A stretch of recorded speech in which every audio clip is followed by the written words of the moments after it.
Hey everybody, Brian Trout coming to you from Mossy Creek Fly Fishing with your fly fishing forecast. The date for today is Monday, the 29th of April. We've got a really hot week installed for us. It was 80 something yesterday. It's going to be like 87 today. I think 80 is the whole week. So what does that mean? Where are we at on the bugs? Is there some nice topwater bass fishing? This is stuff we're going to get into today. So let's start as we usually do up in the mountains and work our way downhill. So, almost May. It's gonna be May this week. Things are really warming up and everything is leafing out. For those of you that live in the Piedmont and Tidewater, you've probably been leafed out now for a little while, but up at 3,000 feet and above, the leaves are just now starting to come in. It makes a big difference in the fishing.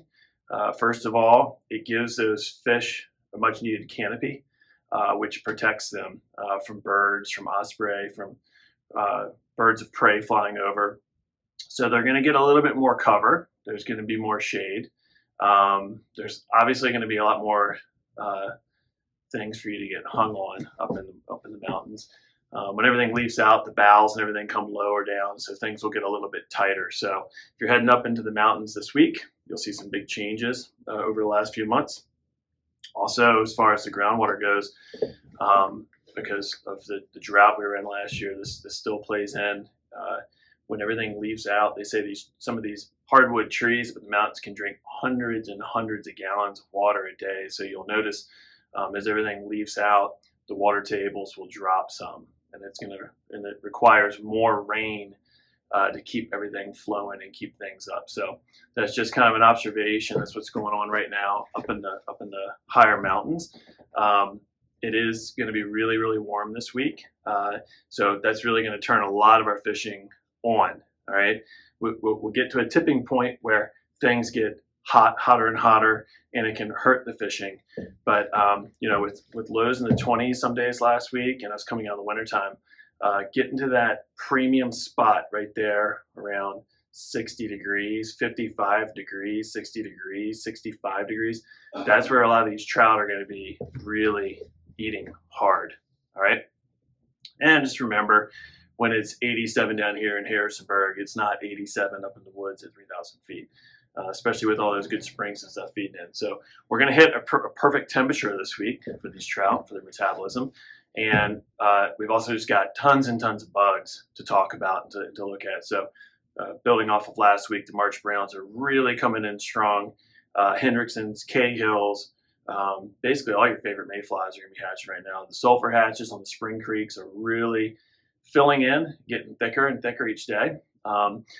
This is also a good time of year if you're still nymph fishing, if you like nymph fishing a lot. Every major bug that's going to hatch in the month of May is in the stream. And a lot of people look into bins and they say, like, what in the world, like, what is the size 10 hairs ear? Well, size 10 hairs ear can be a drake, which is going to hatch in 2 to 3 weeks. So you can fish much bigger nymphs this time of year. And hopefully with that bigger profile in the water and the fish being willing to move and swim and burn a few more calories than they would when it's cold, fishing subsurface is always super productive. We just get very distracted by the great dry fly fishing, which is happening. So again, you can match the hatch on these brook trout if you'd like, or you can just go to your favorite attractor pattern, whatever you see best, whatever you get the best drifts with, it's going to work. All right. They have such a tiny window where the water temps are right, the water flows are right, and all the food is available. And that time is now, and should be for the next month. So get up in the mountains, grab your 1 weight, your 2 weight, your 3 weight, your tenkara rod, grab a bunch of gink, get up there, have fun. It is awesome. And with temps in the 80s this week, this is when I personally will start switching over and wet wading. So stuck in waders for months and months out of the year. And when you're only getting it up to your shin, and the water temps are going to start pushing up, and you have air temps in the 80s, it feels really good to get out there and start wet wading some. So that's exciting. Looking forward to that.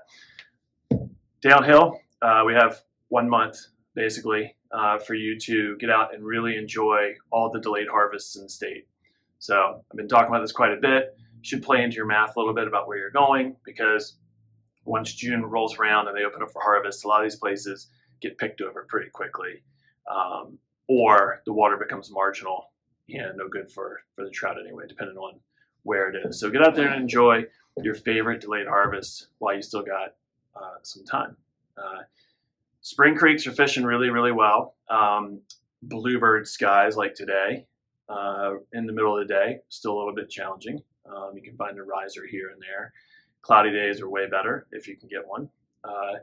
The evening hours are dynamite. And when I say evening, it's really the last hour of daylight. You've got to get the light, depending on where you are in the creek, below the hill, okay, off of the water. As everything leaves out more, these mayflies have a lot more shelter during the day. So as they hatch throughout the day, they've got leaf cover to hide underneath. And so the spinner falls are going to get bigger and they're going to get better. And so try and get it on these spring creeks, like places like the South River, which is not a true spring creek, but it's got all kinds of springs that feed it. Buffalo Creek near Lexington, Mossy Creek, Beaver Creek. If you can be on these streams from 7:30 on until you're like squinting to see, if you're at the right place, you're going to witness a lot of fun with these sulfur spinner falls. All right, these fish can be very stubborn and spooky throughout the day, and then they just throw caution to the wind with the numbers in the evening. All right, so moving downhill onto our warm water fisheries, the James and the Shenandoah River, we've got some really good fishing to report. I'm certain the fish are going to be spawning up in the next week, especially if these warm temperatures hold. A lot of it is temperature driven and flow driven. We don't see any huge high water events for the next 4 or 5 days, maybe some rain coming in Saturday, but you know what we want some pretty steady water flows, and we want consistently warming water temps, and that's going to be a good combo for a good spawn. All right, we get a ton of questions about spawn. What's ethical? How do you fish it? You can't get to it all here in just one fishing forecast, but in general, the mature fish, the adult fish, especially the oldest fish in the river, they're already staged really close to, if not already on, spawning sites. The males will go first. They'll clean nests. Just because you see a fish cleaning a nest doesn't mean that their spawn is happening. In fact, once there's eggs, fertilized eggs in there, they won't clean the nest anymore. They can't. They got to be very careful to just protect it. So if you see fish sweeping, they're going, it's a ritual. They're going through it. Sometimes they'll sweep 2 or 3 spots, abandon it, come back, find another spot, clean it up a bit. So if you see that activity happening in the shallows, that's a fish that's preparing a spot, a male that's preparing a spot to spawn. And once the spawn actually happens, those males are going to have to be on the nest for a couple weeks to guard.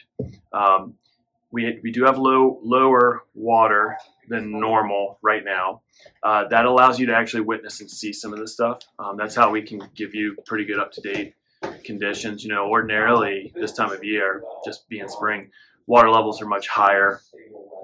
Water's usually stained. You don't get to witness all of this. So it's a little bit of a guessing game, depending on where you're catching fish and what they're doing and what they look like. But we can really go in and kind of see what's going on. Largemouth are starting to get on their nests as well.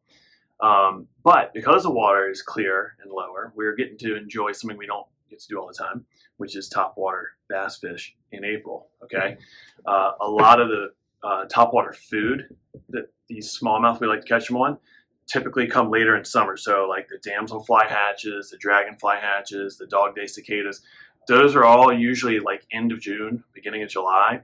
And then you get the low warm water temps and the fish start to look up. Well, when the river is low right now, all that surface food is close at hand as well. So we've been catching them regularly on top for the last week or two as rivers have come down. And what we fish on surface this time of year is bait imitations. So like flies like Todd's wiggle minnow. So or frogs, diving frogs, swimming frogs. These are things that they're not looking up all day because the topwater bugs aren't there in good numbers yet. So you have to make them look up, and you make them look up through action. So think of them as streamers that you're going to fish on the surface. These frog patterns, these minnow patterns, and man, you can just get awesome strikes. And any fish that you catch on top water in April is a bonus time top water fish. Great way to make sure you're leaving nests and stuff alone is by fishing some of those further out. And then you don't have to worry about dropping those in and having a fish get upset by it, protecting it. So anyway, juveniles are all in the riffly water. That's where you'll find the smaller fish, the fish that aren't going to be spawning. You'll find those there. And we'll kind of keep you up to date as we go on. We'll have a lot of eyes on the water this week. And we'll have a more detailed forecast for you next week. But get out there and enjoy the fishing. They don't call them mayflies for nothing. So I always tell people, so May is upon us, and get out there and enjoy it. Everything is good right now. Brook trout fishing, special reg water. The muskies will be coming online here really soon. We'll see them as well if this water level stays low. We'll see them start showing up in their feeding lanes and whatnot. So they typically spawn in the month of April. The month of April's pretty much over. And then we've got about 2 months of killer musky fishing before water temps start to max out and we leave them alone. So they come off the spawn very hungry, just like other fish do, and they got to replenish all that nutrient, all those calories that they've burned over the last month. So anyway, lots going on here at the shop, constantly reloading inventory here at the store. And so lots of new faces. Come on by and see us. We'll get you on some good water. Bring your DeLorme topo in. We like to draw on those for you and show you all these great spots to get out and get on some new water for this spring. All right, I'll see everybody next week.